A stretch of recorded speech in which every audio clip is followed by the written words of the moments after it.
弟兄姐妹平安。平安。很高兴在主日可以跟弟兄姐妹，我们一起来敬拜神，我们一起来赞美他的名。耶和华已经将我们的哀哭变为跳舞，将我们的麻衣脱去，给我们披上喜乐，好叫我们的灵歌颂神，赞美神。耶和华是我们的神，我们要称谢你，直到永永远远。让我们一起用祷告、用赞美，开启我们今天的敬拜，也求圣灵来带领我们，带领我们每一个弟兄姐妹，在敬拜当中也经历主的同在。让我们在敬拜里面也领受神要赐给我们的力量，领受神所赐福的永恒盼望。让我们在每一天都可以靠着主的恩典充满喜乐。我们在敬拜之前，我们一起安静心，我们一起来祷告。我们一起，亲爱的主耶稣，主，我们要向你献上我们的祷告。主，我们的生命在经历低谷，经历悲伤，主，也有正在经历病痛的家人，主，也有失去一切的，也有在经历伤痛的。哦，主啊，我们真的很软弱，主，我们真的有时候想放弃。主啊，但你告诉我们，我们要放手交给你。主，我们要放手交给你，你就来翻转我们的生命。主，我们要坚定对你说，我们要放手交给你，让我们的生命再一次充满盼望。主，让喜乐带走一切的泪水。主，让盼望带走一切的黑暗。主，让我们对你的爱不断的涌流。哦，哈利路亚。亲爱的主耶稣，谢谢你带领我们，能够在你的圣殿当中来敬拜你，来赞美你的名。有你美好的带领，让我们主日的弟兄姐妹，还有小组家人，可以一起同心的来歌颂你。你是荣耀的君王，你是满有尊贵的神，你的名是大有能力的。你是我们生命中的开路者，我们呼求你，在每一次的敬拜里，你的圣灵就来充满我们的心。主啊，何等的恩典，有你的爱深深的爱着我们，让我们一生可以持守盼望，坚定的来依靠你。你是我们生命中的牧者，我们也要在每一天当中领受你的丰盛慈爱。主耶稣，是何等的恩典，你让我们深深的明白你的话语是爱，是真理，也是生命的祝福。让我们在旷野孤独的时候，是你的话语成为我们生命中的力量，也是能够让我们安稳站立的帮助。愿我们一生一世都不离开你的恩惠与慈爱。愿主耶稣你时时刻刻的同在，成为我们一生中的喜乐与满足。主啊，你是我们心所渴慕的，我们一生要来敬畏你，我们一生要坚定的来敬拜你，来赞美你。谢谢主耶稣，你垂听我们的祷告，这样祷告是奉耶稣基督的圣名所求的，阿们。我邀请会众，我们一同站立，我们一起来敬拜主耶稣。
真诚的心降服在你面前，开我心眼，使我看见你感恩的心，领受生命活水，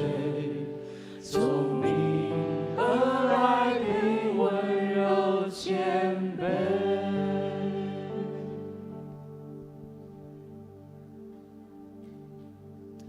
所以说，我们要永远的来依靠你，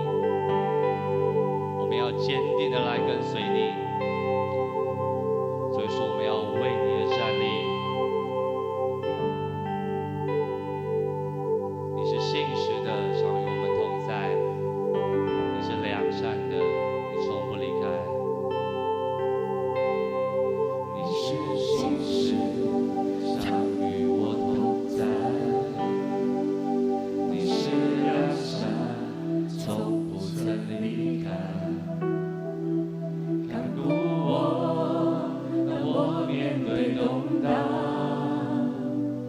陪伴我，能度过风浪。你是信实，常与我同在。你是良善，从不曾离开。看顾我，当我面对动荡，陪伴我，能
全心的来敬拜你，来赞美你。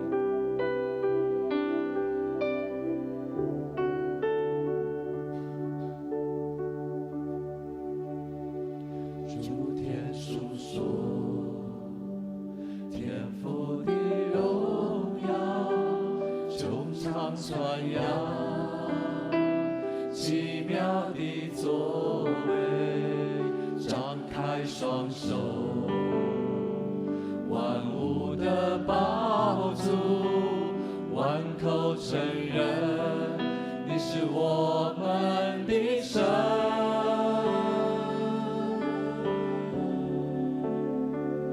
我们的神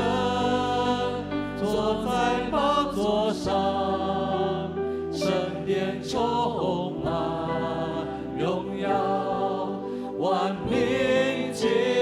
拜全能。尊崇你，圣洁荣耀。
亲爱的神，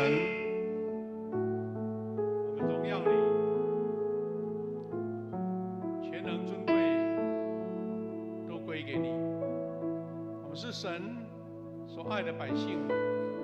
当我们谦卑敬虔来到你面前，主你就要与我们同在。圣灵的感动，圣灵的保守，圣灵的启示就要在我们当中。我们到你面前敬拜，是因为你爱的呼召，是你恩典的呼求。我们愿每一个人在你面前献上祷告、赞美、恳求、认罪，也在你面前，愿主你的话语成为我们的力量，让我们走在神恩典的道路，一生荣耀主。愿今天的敬拜从头到尾，一切荣耀归给主。每一个在当中的弟兄姐妹，我们都同得属灵的祝福恩典。我们要学习主耶稣教导我们祷告文，同心齐声的祷告说：我们在天上的父，愿人都尊你的名为圣，愿你的国降临，愿你的旨意行在地上，如同行在天上。我们日用的饮食，今日赐给我们，免我们的债，如同我们免了人的债，不叫遇见试探，救我们脱离凶恶。因为国度、权柄、荣耀，全是你的，直到永远。阿们。请坐。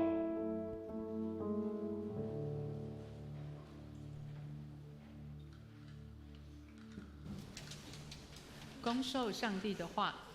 今天我们要读的圣经有2处，第一处是提摩太前书4章第7到第8节，会众请。要为着敬虔的生活锻炼自己，身体的锻炼有些益处，灵性的锻炼在各方面对你都有益处，因着后者带来今生和来生的盼望。第2处，彼得前书第3章15节，会众请。只要心里尊主基督为圣，有人问你们心中盼望的缘由，就要常作准备，以温柔敬畏的心回答个人。献诗，今天志强小组要来带领我们一同赞美神，他们所要献唱的诗歌是让爱飞翔。献诗后，我们请夏文学牧师来证道。证道的题目是灵命健身与敬虔操练第4讲。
好，我们谢谢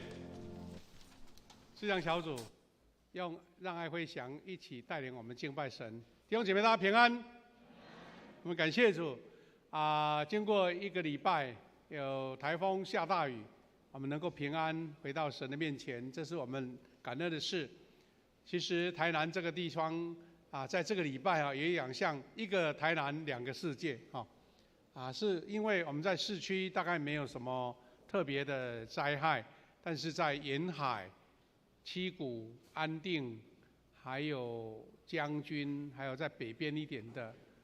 西宁那个附近这是灾情很惨重。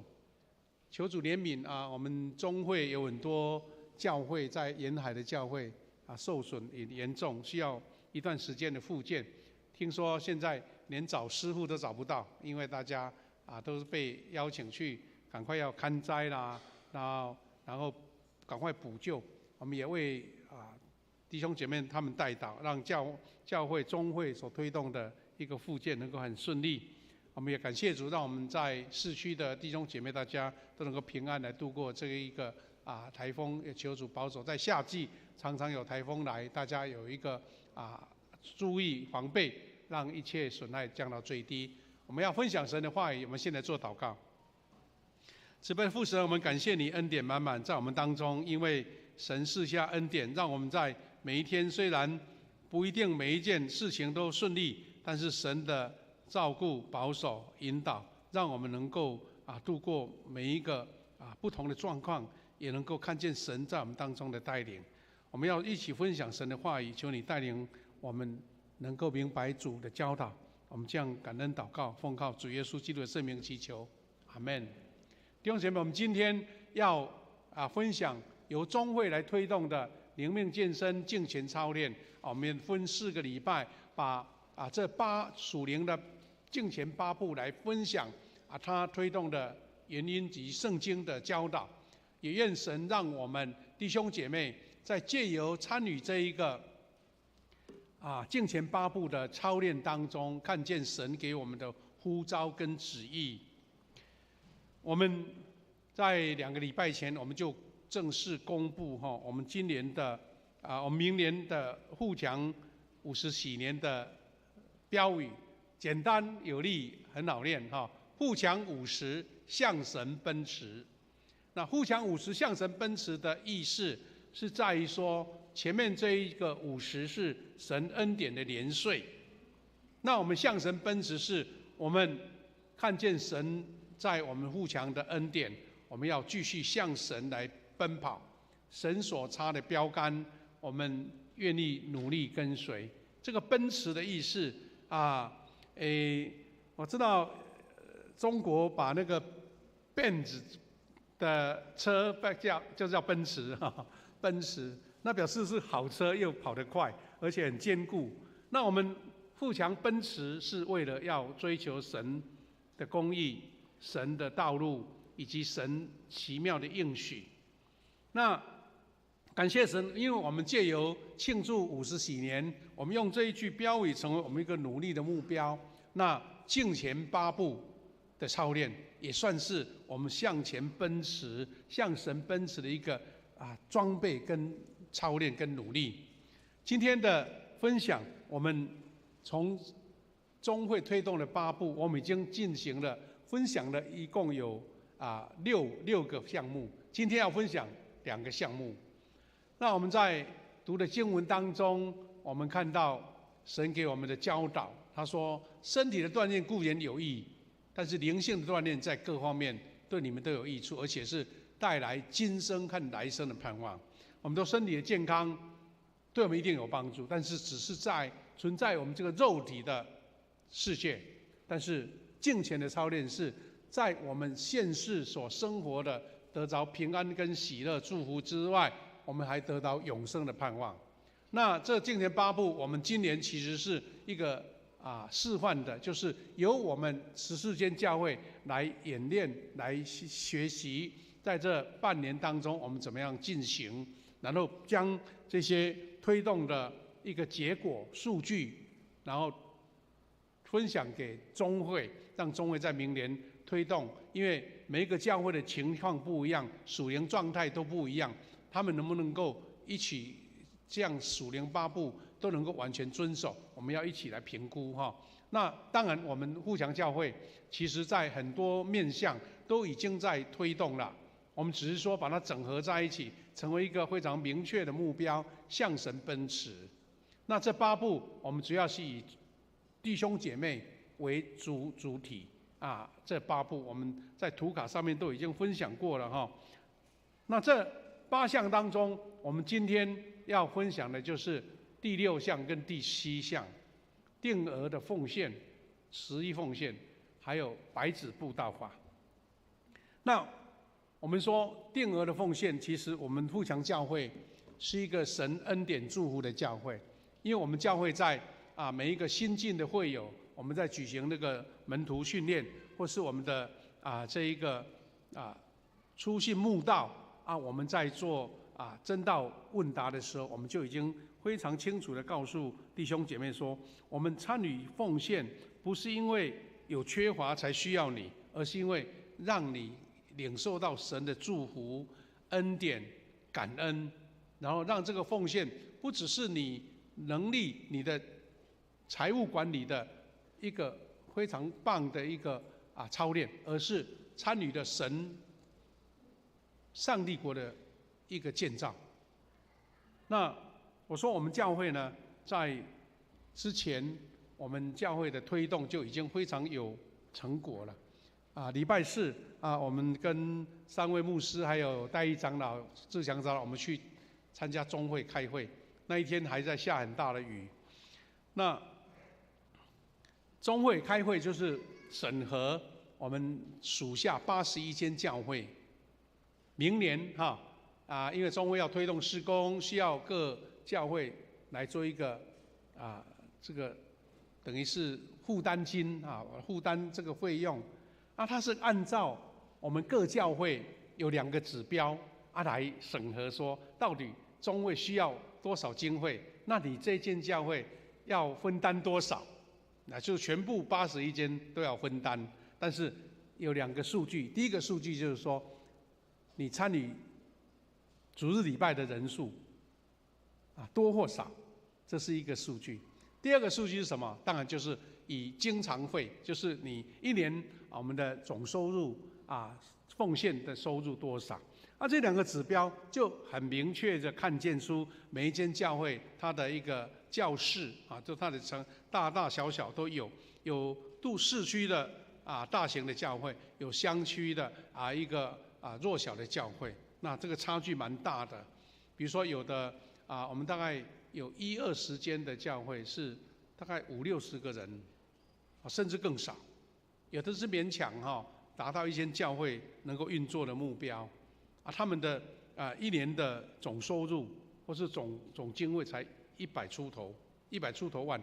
那等于是个经费非常的拮据。我们感谢主，我们在看那个数据表的时候，我们富强教会是神恩典，因为弟兄姐妹大家同心合一。我们看一下那个表我们一发现说，我们81间教会当中，我们教会主日礼拜参与的人数是第3名第3名。我们知道台南有2间我们长老教会发展的很顺利、很大的教会，就是天桥教会还有大光教会，他们已经10-20年的推广，然后他们的人数都比较等于是高标了有的是900多个、1000个这样子。那我们富强教会第3名虽然比起他们还刚好一半，但是我们算是第3名的这个次序。那有关那个经常会呢，大概我们也是第2名第2名。除了大光教会之外，因为天桥教会他们为了事工的需要，他们把一间教会切成两个项目，一个是对外的，因为他们在安平工业区那边不能设立教会，他只能设立这个什么文艺中心，但其实他们是用那个方式来对外来宣教做礼拜所以把天桥教会切割了所以他们的奉献他们的总经费就降低，所以变成我们第二。那这个不是名次的问题，而是我们要看见神在我们教会经过不到50年，我们能够在中会里面成为前端的一个指标性的教会，这是神给我们的祝福。尤其是在出席礼拜人数出席，还有经常会，这个是一个最基本的指标。所以我说，我们每月的定额奉献，我们从门徒训练就开始。那这个观念不是说教会缺钱所以我才捐献，不是这个意思，而是因为你爱神，你感谢，所以产生这个行动。那我们富强教会参与定额奉献、11奉献的比例是很高，所以我们才能够达到这个标准。我们都很清楚，我们在一般的看见任何一个杰出的健身家、声乐家、演奏家、学者、运动员，他们有那么杰出的表现，我们当然很羡慕，但是我们都很清楚知道他们在外表美好的结果，因为他们背后有一个非常严格的训练。我们这个暑假常常有一些运动活动比赛，我们看到棒球也好，网球也好，他们那些球员都是非常精湛的球技，你知道他们的训练是多么大的付出心力，所以他们在现在这个职业比赛里面，他们的身价高的让人家啧舌，因为一个人的身价好几亿啊，那是因为他们有美好的操练，你不会说平常一个人随便就可以达到这个目标，所以我们很明确知道，有美好的操练，它才有美好的成果。换句话说，我们引证回来我们的信仰，敬虔的信仰不是一种自然你信主了什么都已经齐备了，不是。信主是你开始接受属灵操练的一个起步。那你能不能在属灵上面成长，不在于说你什么时候加入教会，而是你什么时候开始接受属灵的操练。所以敬虔的信仰不是一种自然就会长成的，它是一种要有节奏的、有纪律的、有操练才能成长。比如说我们推动了读经，那我们只要自己认真读就好了。为什么教会要定一个标准？比如说我们平常最高的标准是1年就把一次圣经读完。我们有374天读完全本圣经。我们在周报里面，我们在图卡上面、群组上面，就是一直在传递。那很多弟兄姐妹，因为他已经习惯这种节奏了，他每一年都能达标。但是我们中会为了让不同性质、不同程度的弟兄姐妹也能够跟上，而不是说好像那几位高标的达到了那就一个拍拍手，而是大家都有份。所以我们比如说圣经，我们就用3年把它读完。在最基本的标准当中，我们很多人可以跟进。那其实奉献也一样，可能你无法参与奉献，不一定表示你经济不好，可能你对金钱的管理上可能有某种障碍。有的人对于那些帮助弱小、救济的，他很愿意出钱，因为他即使少用了一点费用，他觉得去帮助这些穷人非常有感动。那表示说他本身在帮助穷人这方面有负担，所以他宁愿牺牲一点享受，或是经济稍微收敛一点。那其实奉献就是一个整合我们对神的感恩。所以我们看到2段非常重要的经文，马拉基书3章10节，万军之耶和华说：你们要将当纳的1/10全然送入仓库，使我家有粮，以此试我，是我为你们敞开天上的窗户，倾福于你们，甚至无处可容。耶和华他用这样的应许来告诉我们说，让我的仓库我的家有粮。换句话说，让神的家充满丰盛，不是神缺乏，而是因为你的参与。因为你的参与让神的家有粮，然后神说他不是为了缺少才要你奉献，而是他要降福于你。他要借由这个看见你更大的能力，轻忽于你，甚至无处可容。无处可容意思是超过你自己本身拥有的，才是无处可容啊。那另外一段经文是另外一个是耶稣在教导或是在责备这一群文士跟法利赛人。他说：“你们这假冒为善的文士和法利赛人有祸了，因为你们将薄荷、茴香、芹菜献上1/10。那律法上更重要的事，就是公义、怜悯、信实，反倒不行了。这更重的是你们当行的，那也是不可不行的。”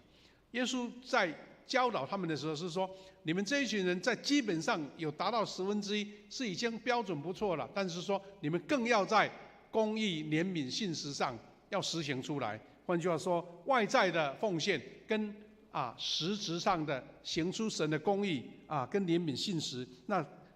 更重要。那从这两段经文我们可以看见，旧约跟新约耶稣他都同时提起了十一奉献的教导，所以它是一项关乎于敬虔的训练。十一奉献跟敬虔的操练为什么会有相关？有几个关系。第一个是信心的实践。十一奉献、约定奉献不仅是金钱本身，乃是借由奉献来操练感恩。我们在这8项操练当中，有一项是要尊荣父母。我们借由定额的孝敬父母，表达他不仅是钱的本身呐，也许父母亲他并不缺少那些钱，但是借由你的行动来尊荣父母，是操练你的感恩。其实神看重的是你感恩的心。所以可能有的刚在职场的弟兄姐妹，你的收入可能入不敷出也不一定啊，你可能租个房子在日常的开销就已经很拮据了。那神在这个上面对你的要求不是好像要从你身上再把它榨干，不是，它是让你去看见神在你身上的恩典，然后你能够很好的管理你有限的收入，但是你的感恩，神要在这个方面看见你的心意。所以那个感恩的心是不是多少，而是你的实际的行动。第二个是敬畏神的态度，承认上帝是我的生命、金钱、时间的主人。所以奉献是表示说，这个部分是属神的，我愿意尊主为大。第三个是舍己，舍己的意思是说，我为了尊从主，我宁愿牺牲一点享受，把我的金钱的规划有一部分归属神，而不是我自己全部独有。这个是跟物欲的征战，也跟自己说他为大，我为小。那这些就是跟敬虔有关。还有包括第4点是生活的分别，我们把它分别为圣，包括我们所谈的这几项：守主日、家庭礼拜、十一奉献、家庭聚餐，这是我们的敬虔的节奏当中把它分别为圣。本来我们就在做了，但是我们看见神在这方面的心意。第5个是神国度的参与，这个是最重要的一点，因为每一个人诚心实意的奉献，他要成为一种祝福，不只是在你身上，神说要轻忽于你，到你无处可容，而且是我们要一起参与建造神的国度，让神的国度借由你的参与扩展。所以当然我们也知道说，奉献其实不只是仅限于实质的金钱了，其实还包括你的时间、你的智慧、你的信心，还有你的参与，这些都是奉献的一部分。所以有的人可能他在金钱上比较充裕，但是有可能他在属灵上、在参与上、在恩赐上也在参与。马太福音6章21节说，因为你们的财宝在哪里，你们的心也在那里。这句话有时候我们比较倾向于负面解读，对不对？因为你钱在那边，所以你心在那边，就不关心别的事。但是我们有另外一种解说，耶稣没有说心在哪里，财宝就在哪里。他是明确说，财宝的位置决定心的位置。世界的逻辑是这样子，心在哪里，钱就花在哪里。比如说你喜欢买名牌，你就会常常把钱花在那个上面。你喜欢饮食美食，你就常常会花很多钱在上面。很多人喜欢可能很多特殊的兴趣，比如说旅游或是你喜欢玩电玩，或是说很多什么公仔一大堆的，别人看起来一无是处，但是你很珍惜。不是听到有一个丈夫他收集很多公仔吗？他的太太一生气起来，全部把它丢掉了，把他气死了，跟他太太要决战，因为你把我最喜欢的东西丢掉了。所以他的意思是说，一般世界的逻辑是你心在哪里，你不就把钱花在那边。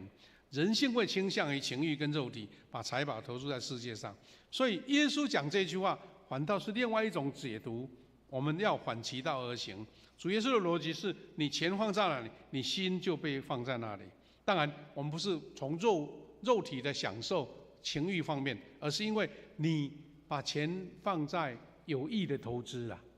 有益的投资包括培育儿女，也是有益的投资。你会在社会公益，你就会专心在这件事情上面。更不用说我们投入在教会的建造、福音的传扬。因为你参与了操练那个永恒的投资。很多人喜欢关心这些弱势或是救灾。我们台湾最让人家感动的是，每一次碰到有这两种，很多祝福都来了。第一个是救灾，台湾很多次都是捐献最多的。日本发生3.11大地震的时候，台湾虽然不大，但是捐献是最多的。我们有时候看到说，刚好社会有一个家庭遇到很重大的灾害，或是遇到很大的伤害，很多人钱都过来了，甚至他们觉得说不用了，不要再捐了，已经超过了。所以大家的爱心在那边，你当然就会关心这件事情。所以耶稣讲的心在哪里钱在哪里，心在哪里，有时候不一定是负面的解读，而是因为你专注在那个上面。所以，关于一个财务跟心灵的连结的属灵原则是：你的奉献在哪里，你的心就在哪里。很多人关心教会，比如说门徒培训，所以他愿意奉献在门徒事工上面；有人关心宣教的方面，他就把钱放在宣教的事工上面；有人关心我们学生这个教育啦、培育啦，所以他们愿意为奖学金来奉献。有的人为这个礼拜我们要主日学事工，有人觉得说儿童夏令营很重要，所以我愿意为他奉献。所以，如果从这个解读，你的钱在哪里，心在哪里，是一个被祝福的，因为你关心这件事情。所以，我们将会在这个方面，大家的教导或是大家的参与，非常的有效果了。我们只是用圣经的话语再次强调，或是再一次来肯定，让大家都有份于这样行动。特别是我们长老教会有一个非常重要的一个教导，就是你只要是属于这个教会的会员，会员的意思是说你的会籍你受洗在富强教会，你就有份于这间教会的建造所以愿意将自己能力所及的奉献在这个上面。那约定奉献是等于教会整个教会的运作最基础的费用。那最后一个我们要分享的就是布道。布道是第7步，我们说鼓励弟兄姐妹参与传福音、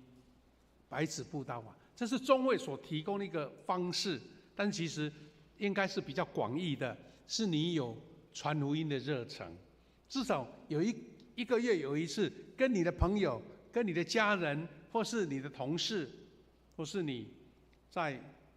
生意上的朋友，你跟他介绍福音，这个就是白纸布道的主要的意义。只是说他提供这个白纸布道，等一下牧师做一点解释说，如果你用这个方法，也许很有效率，而且很有完整这个福音的操练。那我们要说，到底布道跟敬虔有什么关系呢？我们要做一个理解，就是很多人把敬虔的操练，说敬虔是什么敬虔我就是虔诚做礼拜祷告读经他说这个是内在是灵命的事，以为只要这个部分就是敬虔，但是你把传福音布道看成是外在的，这个是跟敬虔没有关系，其实它是息息相关的。事实上是属灵生命的成长中，这两个是一体的两面，内部内在的灵修自我的跟神的关系，然后对外传扬福音。所以如果说基督徒只注重灵修啦、禁食啦、祷告读经啦，但是没有分享福音，我们怕就是会变成自我中心的属灵人。你可能自己读好，外界什么东西跟我无关。其实我们都知道，从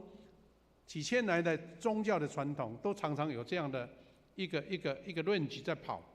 有人跑到山上去这个修道院，对不对？有那些和尚那个法师就跑到深山去坐禅灵修，好像这个世界是一个污秽的地方，我就不干涉。看起来是很清高，但是对这个世界的改变是有不够的。我们耶稣的福音是你要爱人如己，你要进到这个世界，要把福音传扬出来。所以呢，我们从主耶稣的教导，我们知道，如果外表努力传扬福音，但是生命不敬虔也不对。刚刚不是说你生命很敬虔，但是没有行动，没有传福音，没有介绍主。但是另外一个方面是，你很热心传福音，很会很有口才，讲得头头是道，但是你本身没有见证，你的生活没有见证你的行为、你的说话，还有你的跟同事的关系、家人的关系、你的跟邻居的关系搞得很不好，你会发现说你讲的道没有什么力量，你会讲，但人家不信。我们常常在以前比较乡下的这个村落，大家彼此都认识的，很多都认识。这种地方教会的人传福音最直接的关键就是你有没有好见证，而不是你都会讲。所以在郊区在同一个村落，大家彼此熟识的时候，这个人有见证，他传福音就很快；但这个人没有见证，他口才很好，这传不出去，因为人家看见你的行为，看见你的说话，看见你的表现，人家觉得你对你的福音没有兴趣。所以这个是两个要相得兼，有敬虔的生命，有认真传福音，这个才是最好的搭配。我们要来讲说传福音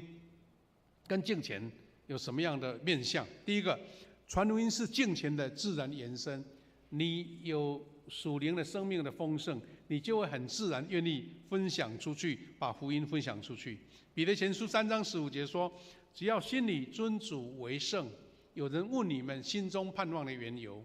就要常做准备，以温柔敬畏的心来回答个人。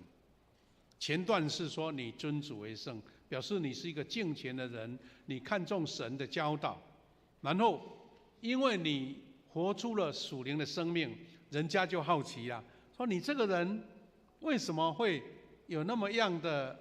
平安喜乐呢？你为什么说话做事情让人家感觉你不一样？我们常常在弟兄姐妹，你在职场上，你在生活周遭，你常常可能问你说，我看你在为人说话，你很像基督徒。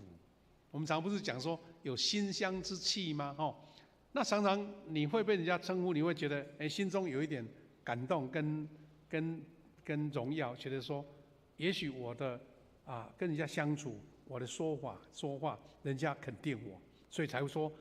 你很像基督徒。那问题是这个形成了一个人家的好奇嘛，所以这一句话的意思是说，因为你有神圣敬虔的一个表现，所以人家会讲说你为什么那么样的有盼望。有些事情很负面，很多人会抱怨，或是很多的身上有很多不好的行为，或是愤怒，但是你有平安在你心的时候，人家会问你说你为什么在这件事情，比如说明明你受委屈，因为什么你还是这样的心平气和呢？人家问你，就是不要看见你所做的见证啦。所以他说你要准备好，有一套说法，让人家明白你为什么有这样的敬虔。所以要以温柔敬虔的心回答个人，那这是非常重要的一个流程。我们在解释说，彼得他说心里尊主基督为圣，然后说有人会问你盼望的缘由。换句话说，真正的福音不是硬塞给人的了。为什么？也是因为我们教会推动了已经7、8年的幸福小组。我们很多弟兄姐妹都知道说，我准备我演练各样的场合我都可以预备好，但是最关键的是因为你邀请这位 Based 他愿意接受，对不对？他这个 Based 愿意接受你的邀请，换句话说，你一定是他身边，让他感觉你是值得跟随的，愿意尊重、愿意接受的。所以当你为这个你的朋友、你的慕道友、你的 base 的祷告，他愿意跟随你的时候，这就是开启了福音之门。所以福音不是硬塞的，随便抓人家就要勉强接受。所以是心里尊主为圣，我们有敬虔的生活，有敬虔的文化，有不一样的生命。我们如果再扩大一点，就是我们互相教会，人家来互相教会参观，人家来互相教会看见弟兄姐妹平常的生活表现，我们是不是有这样的喜乐的文化，有合一的文化，有包容成全，有祝福，有信心，有乐观？这个在我们兄弟姐妹当中很自然表露，而不是刻意的。那你就发现说，你的家人、你的朋友，他会注意到说，互相教会不一样哦。当你跟你的朋友介绍互相教会的时候，我说你有一次邀请朋友来到你教会来参加聚会，你会问他说：“你第一次看到互相教会，你有什么印象啊？你看见什么？”他可能他的观察是最直接的，因为他从无到有可以看见你的表现。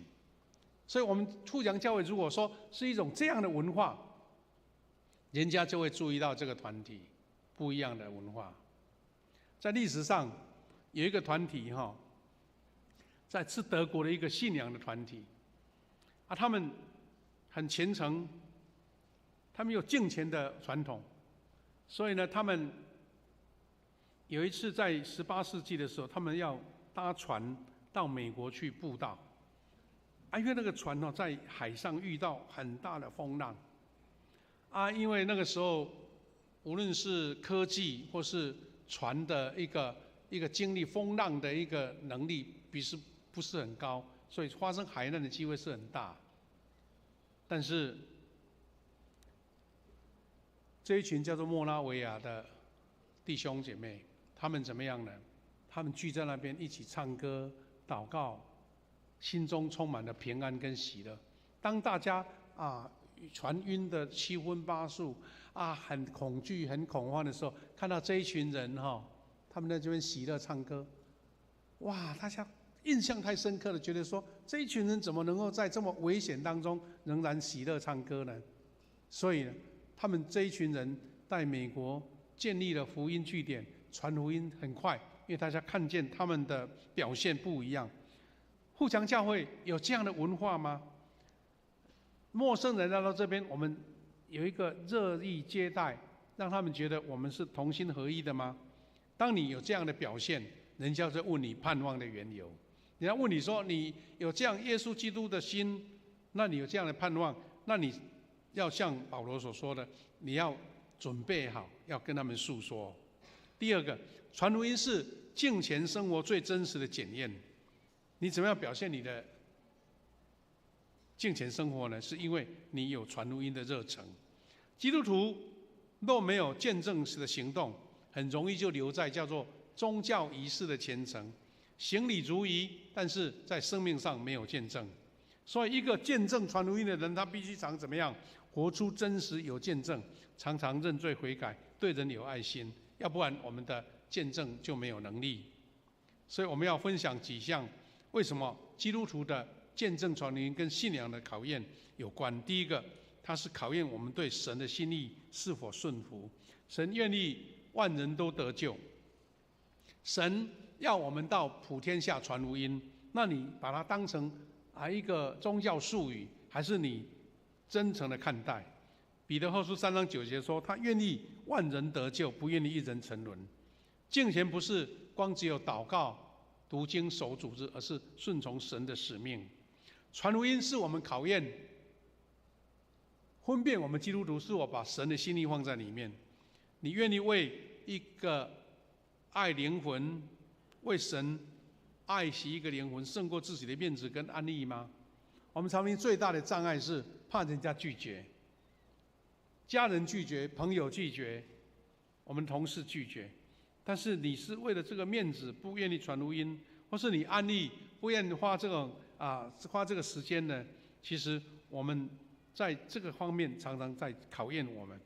而且他也在考验我们爱主的心是否实际。你有真正爱主吗？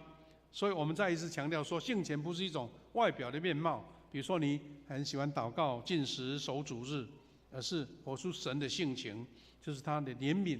慈爱跟拯救，跟神同心合意，完成他救人的旨意。你愿意爱主，而是按照神给我们的差派。所以我们可以这样子做一个评估说，我敬虔却不关心世上的灵魂，也没有灵魂的负担，那你的敬虔有点像圣经所说的，我爱神却恨弟兄，是一种没有行为的信仰，它是死的，是口头的，但是没有真正实际。我们在这个评估说，我是有爱的人，却从未想过要把生命的粮分给别人，那我们也可能只是一种理想化、口头化。传福音对敬虔之爱的实践没有办法完整，所以我们不只是口说，而且我们也这样做。第三个，它是考验我们是有真的相信福音的能力。福音是只是你口头讲呢，还是真的你相信福音能改变人？我们教会常常会举办见证分享。那见证分享就是说，他本身经历到神的恩典，经历到福音的能力，所以他把它讲出来。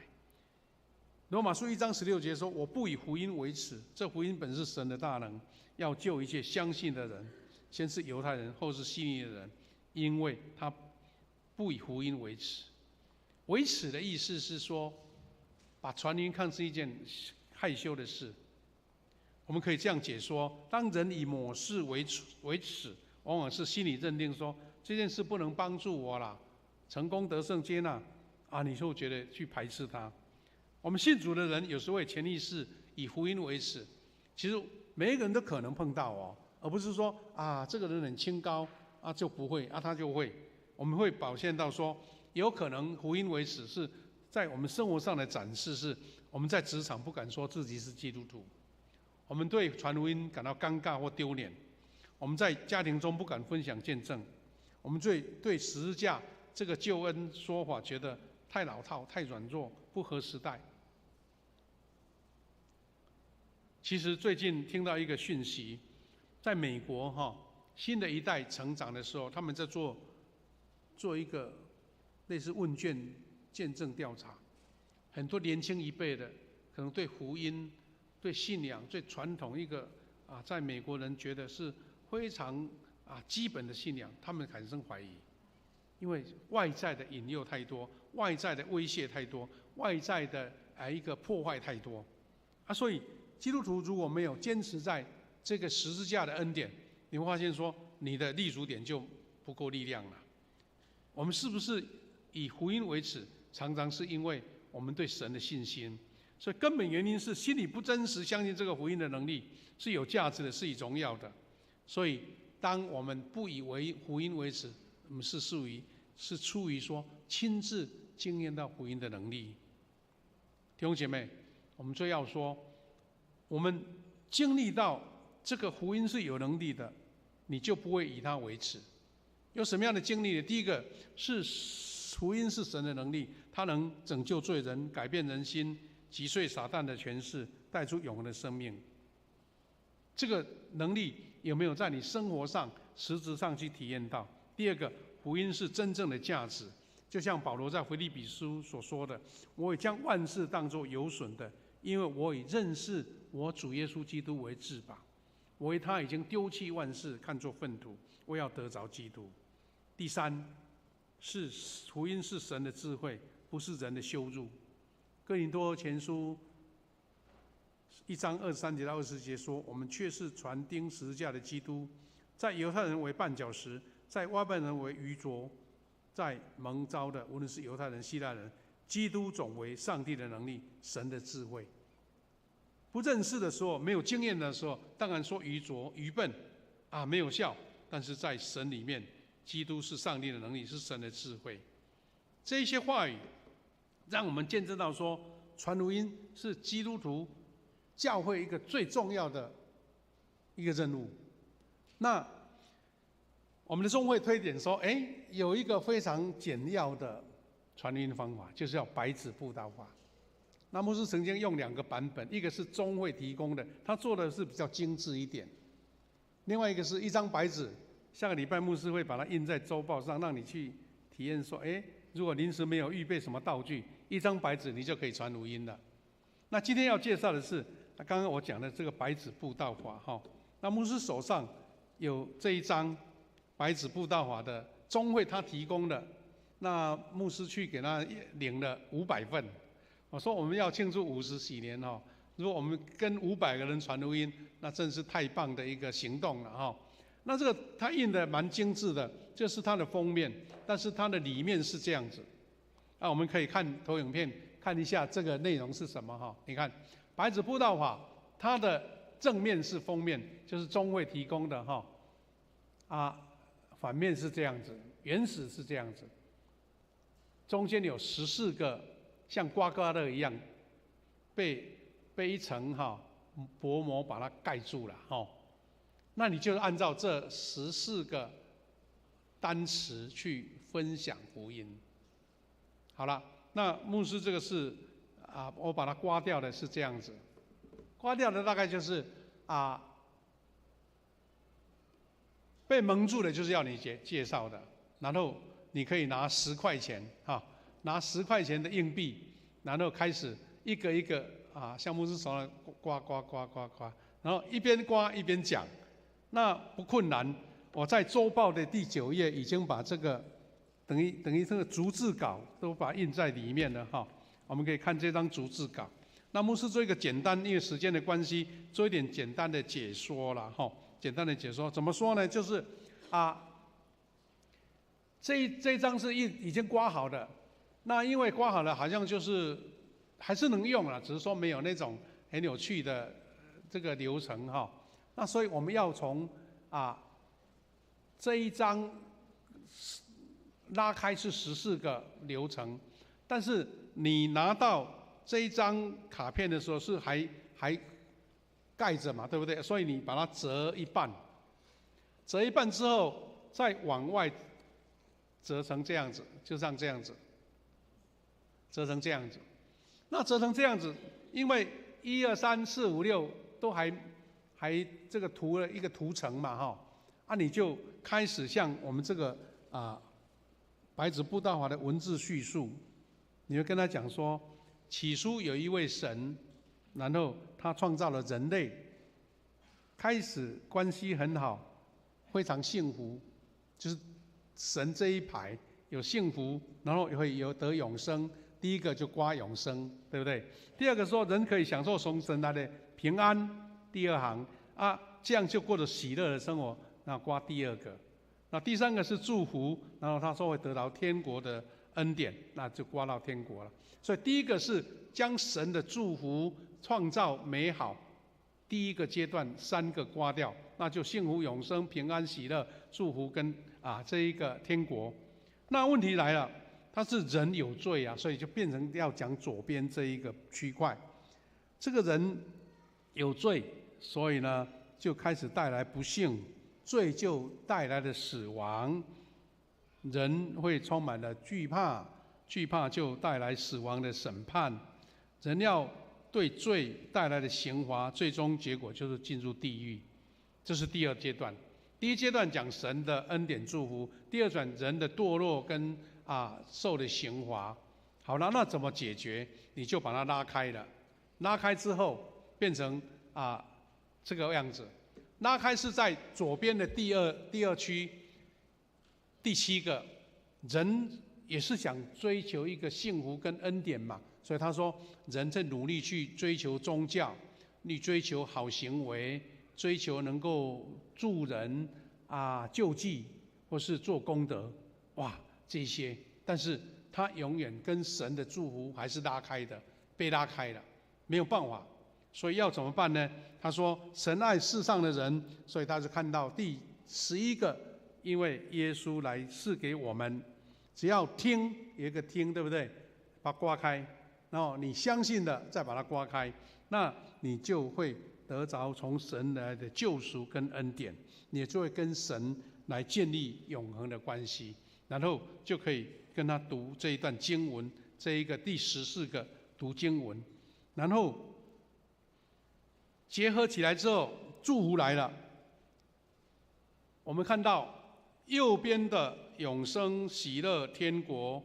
会代替死亡、审判跟地狱，幸福会代替不幸，平安会代替惧怕，祝福会代替刑罚。那你就可以左边、右边一直跟他解说所以你不要觉得说好像要背起来，不用，你只要这个刮刮乐把它一刮，你就会讲了。只要多看几次。那我们怎么样处理呢？第一个，我们在小组里面，你可以先到办公室拿一张已经切开的然后用影印的来练习嘛，因为你一刮开那一张就用途就减少了嘛，所以你可以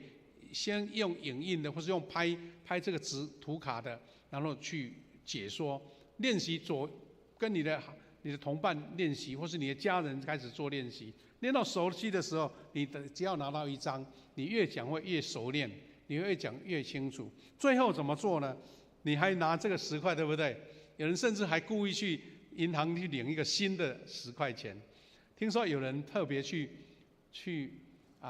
越南换那个越南的币，因为越南的钱很大就是好像好几千块那种钱，但是意思是说让他刮完了。这个10块钱要送给他，为什么呢？因为他最后还有一个小小的一个恩典，他就说拿出这个硬币，这个硬币就好像刚刚我们讲神赐给我们永生，你只要抓住了，你就会得着。但是有可能你手会掉所以你就用你的手握住他的手，说：“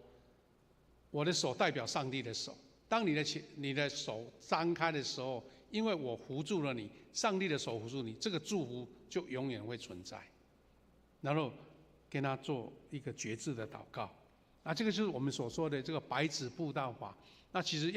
教会有准备这个卡你可以先操练几次，然后你可以先找比较熟悉的朋友跟他做介绍。我想1个月一次，如果12个月的话，你就传福音给12个人了，不困难。我想是找人比较困难，你讲解不会困难的，是怎么样让他接受。你刚开始的时候找一个陌生人，可能他会觉得很奇怪你怎么要跟他讲什么？好像要诈骗，是不是？所以可能要先熟悉，要为他祷告，先为他预备开他的心祷告。愿神透过这个白纸布道法，你们可以在小组里面做演练，然后在实际找你觉得最值得会最容易传福音的对象，来把这个白纸布道法把它传扬出去。我们在办公室里面有预备这样的你周报的这些文字档也可以这样学习。我们感谢主，让我们因为愿意传福音这个简单的材料，还包括下个礼拜牧师要介绍用白纸直接用手写的就可以画一张像类似这样的，但是它的意义也一样所以2种都可以使用。你预备好的就可以用这种卡刮刮乐如果说临时碰到了有人在问你传福音，问你盼望的缘由的时候，你一张白纸拿过来，你就可以画一个耶稣的救恩的这个白纸布道给他。愿神是我们这8个属灵的操练，每一样大家能够达标我们在年底的时候，你可以跟我们办公室拿一张你的自我检测没有勉强的，但是希望大家都能够参与。然后你达标说，哦，我有聚餐啦，我有旅游啦，我有 RPG 啦，我有读经啦，就达标。到最后我们要统计说，我们教会有多少人达标或是达8项都有了，或是7项，或是6项，那我们就要做统计，然后送给中会，让中会去做参考。感谢主，我们互相教会，因为有大家参与，我们就看见神在我们当中所做美好的工。我们要一起来唱一首诗歌，来回应神的恩典。这首诗歌在周报里面我们在看投影片《荣耀的呼召》，我们坐着唱这首诗歌，一起来做祷告。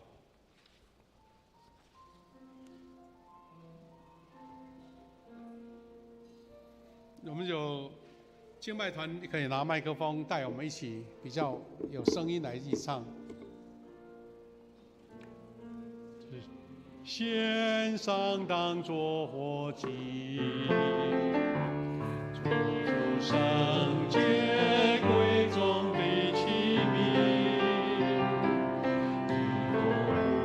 恩惠的从主浇灌我，使我活祭充满莫大能力。高举双手赞美你我主，全心全人都给你耶稣，一生一意活出荣耀的呼召，勇敢地向着标杆直跑，将自己献上当作活祭，求主圣洁贵重的器皿，你丰富恩惠必充足浇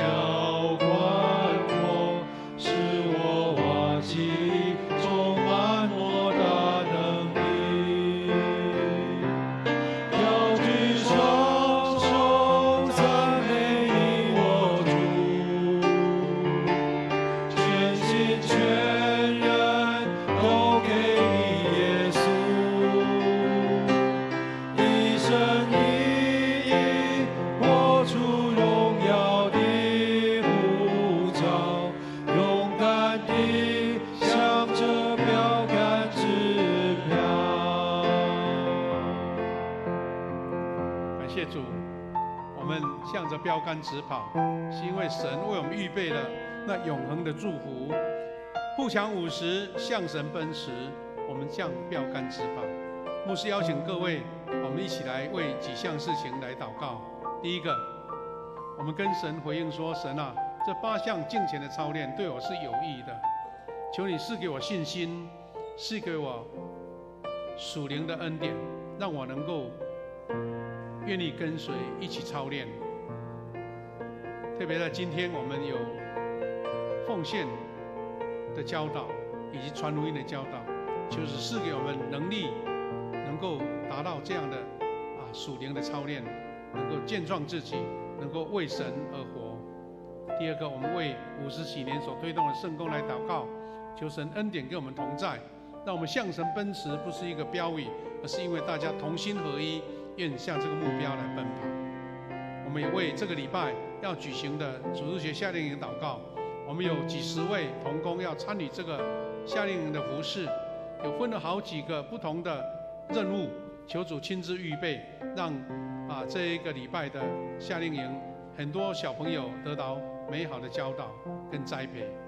第四个，我们特别为自己的家庭亲人祷告。我们在8项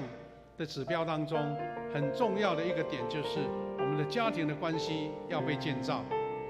有美好的生活，有家庭的美好的生活，我们就能够见证神的恩典。我们也为病痛中的弟兄姐妹祷告，特别有癌症的细胞在侵扰的，求神亲自预备，让他们得到最好的医治。也有弟兄姐妹失去了亲人，求主亲自赐下恩典，安慰在他们当中。我们一起为这些事情，按照我们各位的感动，一起同心的祷告。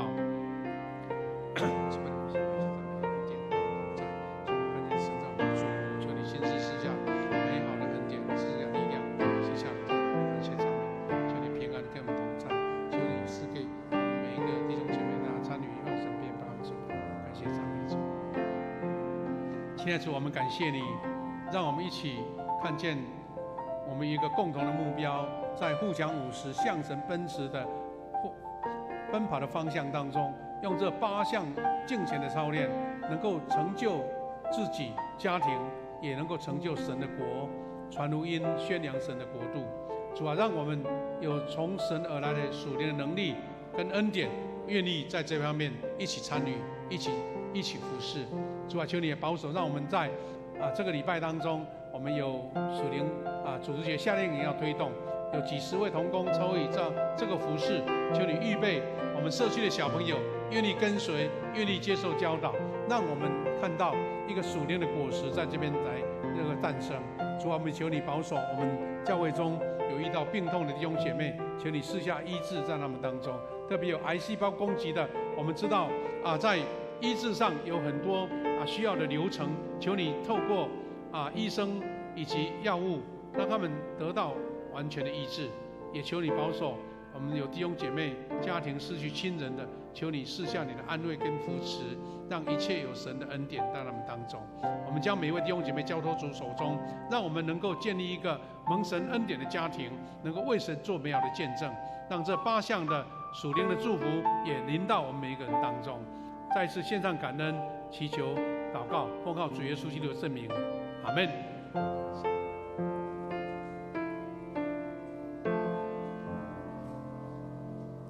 奉献。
请起立，我们唱奉献诗歌《一生爱你》。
我们一起来念本月金句。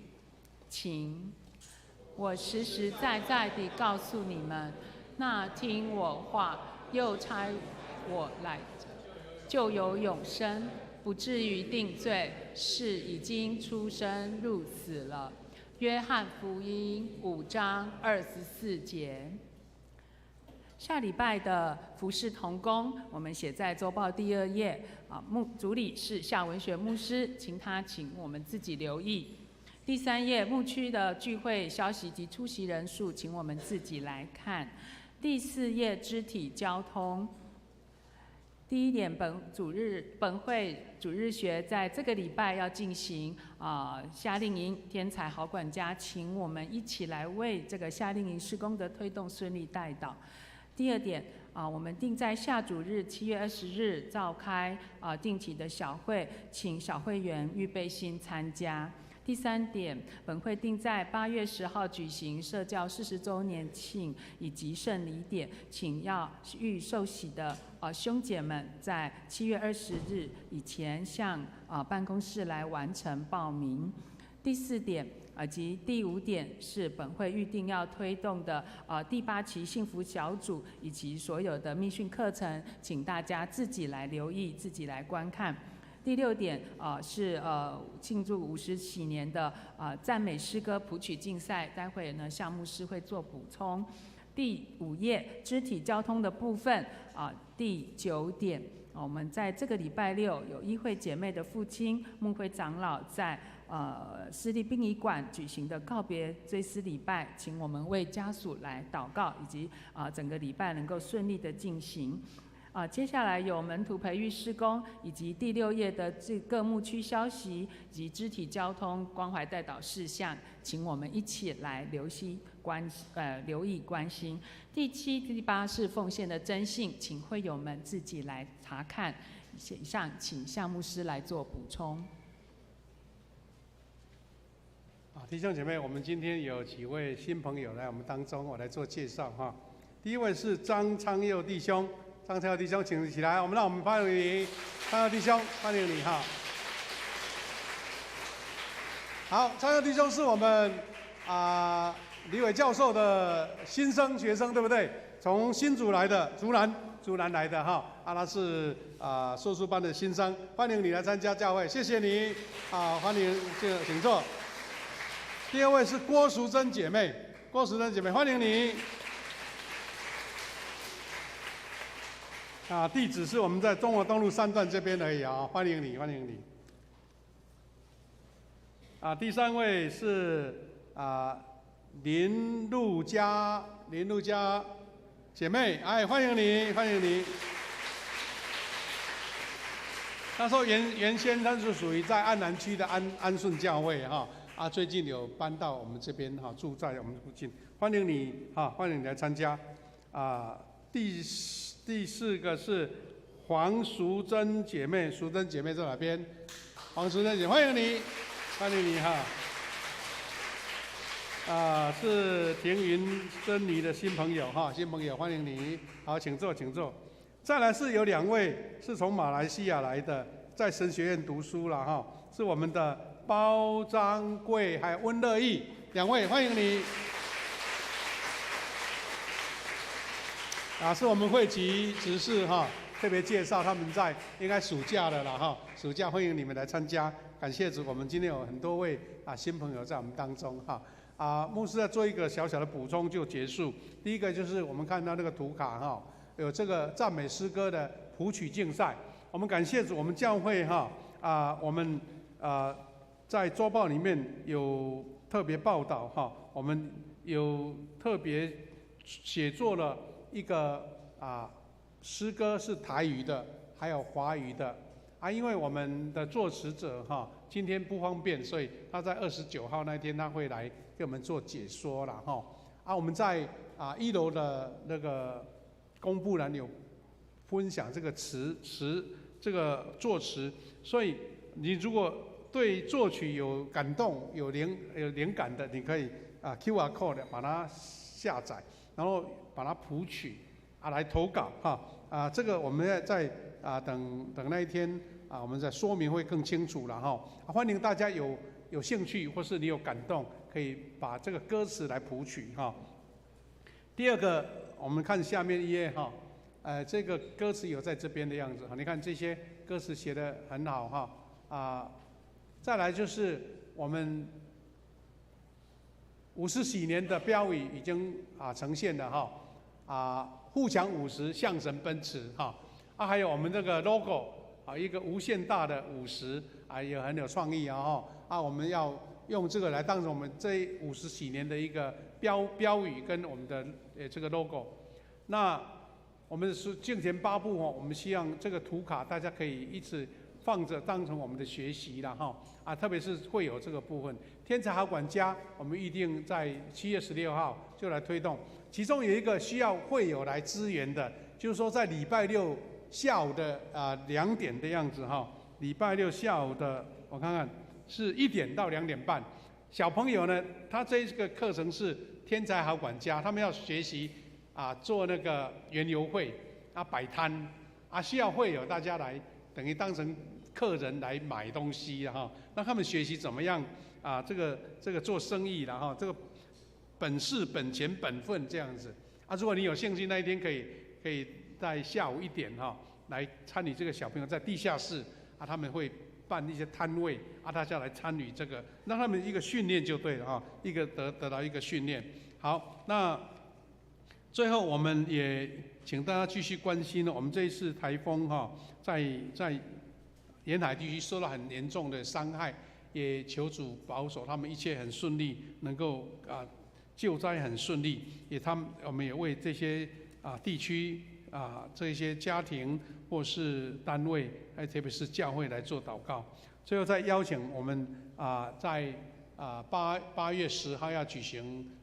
49周年的我们这个礼拜有一个洗礼，如果有大家有感动要参加受洗，我们可以赶快在7月24号以前报名，我们这样做报告。好，谢谢。颂荣我的神，我的王啊！诗歌后由夏文学牧师为大家祝福，会众请起立。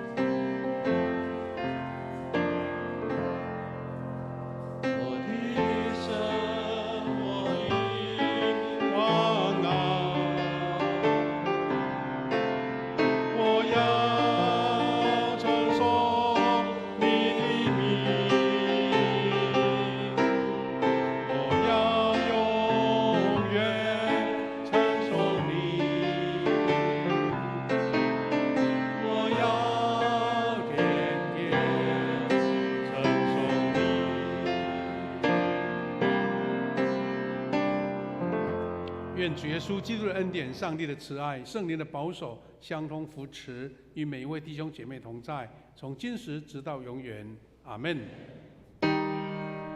哈利路亚。